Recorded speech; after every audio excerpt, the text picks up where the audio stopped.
சமையலாச்சா? ஆச்சுக்கா. என் தம்பி மீன் கடையில் போய் மீன் வாங்கிட்டு வந்தான். சாப்பிட்டுட்டு செத்த நேரம் தூங்கலான்னு பார்த்தா இந்த கரண்ட் வேற இப்போ பார்த்து போயிட்டு வீட்டுக்குள்ளே வைக்க வேற தாங்கலை. அதான் வெளியில் மரத்து நிழலில் இருக்கலான்னு வந்தேன். நீயும் இதில் வந்து உட்கார மல்லிகா? சரிக்கா. இதில் படுத்து தூங்கினா நல்லா தான் இருக்கும். ஆனால் காற்றுக்குள்ளே எறும்பு பெருன்னு நினச்சாதான் பயமாக இருக்குது. இப்போ சொல்லு மல்லிகா, உன் தம்பி என்ன மீன் வாங்கிட்டு வந்தான்? கடையில் நெத்தலி மீன் தான் இருந்துச்சான், அதை தான் வாங்கிட்டு வந்தான். இவ்வளோ நேரத்துக்குள்ளே எப்படி மல்லிகா மீன் குழம்பு வச்ச? எங்கள் அம்மா மீன் கழுவுனவக்கா. நான் அவிய மீன் கழுவுறதுக்குள்ளே மசாலா கொட்டி அடுப்பில் போட்டேன்க்கா. ஓ, அப்படின்னு போய் தான் சுருக்கோ குழம்பு வச்சுருக்க. நீங்கள் ஒரு விஷயம் கேள்விப்பட்டீங்களக்கா? அந்த அணு காணாமல் போனல, அந்த விஷயமா? அது ஒன்றும் இல்லைக்கா, உங்கள் தங்கச்சி மாமியாரை பற்றிய கதைக்கா. இப்போ எதுக்கு நீ அந்த பொம்பளை பற்றி பேசுத? இருக்கிற கொஞ்சம் நஞ்ச நிம்மதியாக அந்த பொம்பளை பற்றி பேசுனா பேரும். என்னக்கா சொல்றியே? உங்கள் தங்கச்சி மாமியார் என்ன அவ்வளோ மோசமா? என் தங்கச்சி தனியாக வந்து பல வருஷம் ஆகுது. அப்படி இருந்தால் அந்த பொம்பளை ஒரு நாள் விடாமல் அவள் வீட்டுக்கு போய் அவளை தொந்தரவு பண்ணிகிட்டே இருக்குது. அந்த பொம்பளை புத்திக்கு தான் மருமகரே அவளை அடிச்சிருக்கா. என்ன மல்லிகை சொல்லுத? என் தங்கச்சி நிச்சயம் அந்த பொம்பளை அடிச்சிருக்க மாட்டா. அவளுக்கு அந்த புத்தி கிடையாது. உங்கள் தங்கச்சி அடிக்கலக்கா, அடித்தது அவிய கூடயே இருக்கிற மருமவா. அவள் அடித்தது கண்டிப்பாக அவள் அடித்தாலும் அடிச்சிருப்பா. எதை வச்சுக்கா சொல்லுதியே? அவள் என் தங்கச்சி மாதிரி கிடையாது. அவளுக்கு வாய் ரொம்ப நீளம். கண்டிப்பாவா கை நீட்டையும் தயங்க மாட்டா. உனக்கு இந்த விஷயத்தை யார் சொன்னது? இந்த கோல் மூட்டி கோகிலா தான் சொன்னான். அவள் சொன்னதெல்லாம் உண்மைன்னு நம்ப முடியாத மல்லிகா. நம்ம கூட வேலைக்கு வருவாங்களக்கா அந்த பாட்டி, அவியலை வர பாதையில் பார்த்தேன். அவியலும் இதே தான் சொன்னவ. அவிய சொன்னால் உண்மையாக தான் இருக்கும். ஆமாம் மல்லிகா, இப்போ அந்த பொம்பளை எங்கே இருக்கு? ஆஸ்பத்திரியில் தாங்க இருக்குது.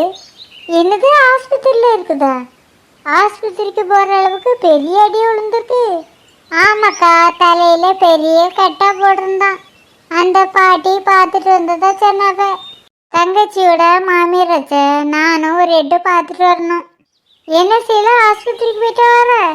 ஆஸ்பத்திரிக்கா? நான் எதுக்குக்கா போகணும்? ஓ, மாமியார் அடிபட்டு ஆஸ்பத்திரியில் இருக்கக்கா மல்லிகா சொன்னல, போய் பார்க்கண்டாமா? நான் எதுக்கு பார்க்க போகணும்? நீ போகலன்னா நாளைக்கு பெரிய பிரச்சனை போகுது.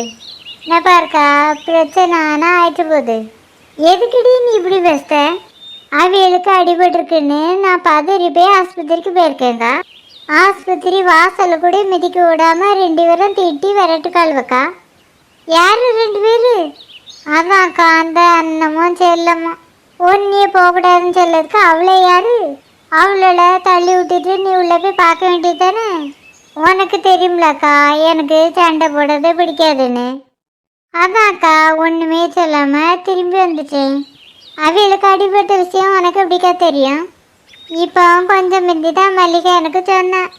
நீ ஆஸ்பத்திரிக்கு போகும்போதுல எனக்கு ஃபோன் பண்ணி சொல்லியிருந்தா நானும் உன் கூட வந்திருப்பேன்ல.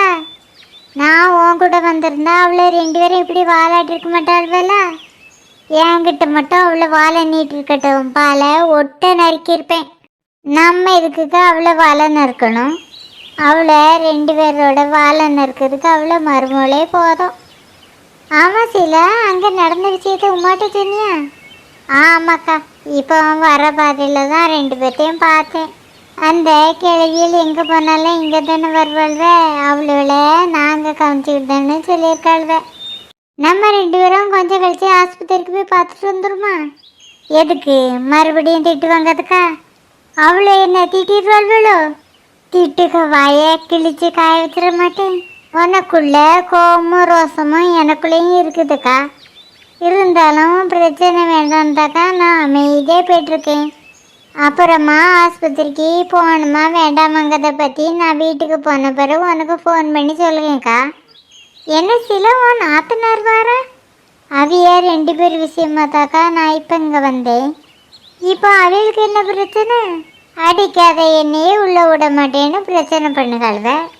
அப்படி இருக்க சொல்ல அடித்தவளை மட்டும் விட்டா பார்ப்பாள்வ. ரொம்ப திட்டிருப்பாளுவ போலுக்கு. கவிதா எனக்கு ஃபோன் பண்ணி சொன்னா, நான் தான் 2 பேர்த்தையும் இங்கே வர சொல்லி சொன்னேன். வா கவிதா, 2 பேரும் வாங்க. நீங்கள் ஹாஸ்பிட்டலுக்கு போனீங்களா? நீ அம்மையை பார்த்தீங்களா? எங்கே பார்க்க, அவளை என்ன ஹாஸ்பிட்டல் வாசலில் கூட மிதிக்க விடலை. அதுக்குள்ளே தீட்ட ஆரம்பிச்சிட்டாளுவே. பிரச்சனை வேண்டான்னு நான் அங்கேருந்து வந்துட்டேன். ஏன் நீங்கள் 2 பேரும் இப்படி அமைதியாக இருக்கிய? நீங்கள் 2 பேரும் இப்படியே அமைதியாக இருந்தேன்னு வச்சுடுங்க. அவளை 2 பேர் மட்டும் இல்லை, ஊரில் உள்ளவே எல்லாருமே இப்படி யாரையே தான் பேசுவ. நான் பேசியிருப்பேன் கவிதா, தப்பு நம்ம சைட்லேயும் இருக்குதுல்ல. அதனால தான் எதுவுமே பேசாமல் அமைதியாக வந்துட்டேன். என்ன நீங்கள் நடந்தது தெரியாமல் பேசுதிய? தப்பு நம்ம சைடில் இல்லை, நம்ம தைரியமாக பேசலாம். என்ன கவிதா சொல்கிற? அப்போ இவ செம்பூச்சி அடிக்கலையா? இவி அடித்ததை உங்களுக்கு யார் சொன்னது? உமாவோட மாமியார் தாம்மா சொல்லிச்சு. அந்த கிழவிக்கு வேறு வேலை சொல்லியே கிடையாது. உமாக்கிட்ட சொல்லி 4 மிதிக்க சொல்லணும். அப்போ தான் அந்த கிழவி சரியாக வரும். அங்கே என்ன நடந்துங்கிறது அம்மைக்கும் அண்ணனுக்கும் அண்ணிக்கும் தான் தெரியும். என்னமோ கூட இருந்து பார்த்தது மாதிரி அந்த கிழவி பேசுது. அதை போய் நீங்கள் நம்பிட்டு எதுவுமே பேசாமல் வந்திருக்கிய. சின்ன பிள்ளையா இருந்தாலும் நீ சரியாக பேசுத. கொசுக்கு பயந்து கோட்டை விட்டு போக முடியுமா? அவளுக்கு பயந்து போய் நீங்கள் ஓடி வருவியா? அண்ணி நீங்கள் சரியாக பேசுதிய. அவளை 2த்தையும் சும்மா விடக்கூடாது அண்ணி. நம்ம இப்போ உடனே ஹாஸ்பிட்டலுக்கு போவோம். நானும் உங்கள் கூட வரேன். அவளை உண்டு இல்லைன்னு பண்ணிக்க.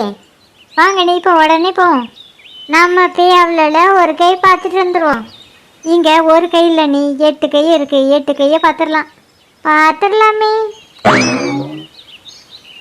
இங்கே என்ன நடக்குதுன்னே தெரியல.